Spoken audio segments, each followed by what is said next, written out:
ተክሌ ትኩ አስመጭና ላኪ የፒያጆ ባለሶስት እግር የህዝብና የጭነት ብቸኛ አስመጭና አከፋፋይ። ፒያጆ ባለሶስት እግር የናፍጣ የቤንዚን እንዲሁም አሁን በኤሌክትሪክ የሚሰሩ ተሽከርካሪዎችን እንሆ ይላቸዋል። ወኪል አከፋፋዮቻችን ባሉበት ሁሉ ፒያጆን ያገኟቸዋል።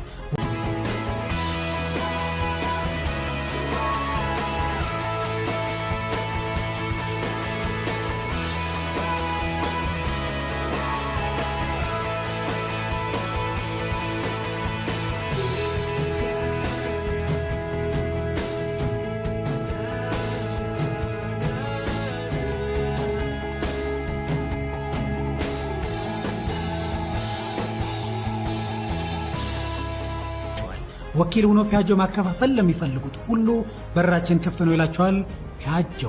ፒያጆ ይመረታል።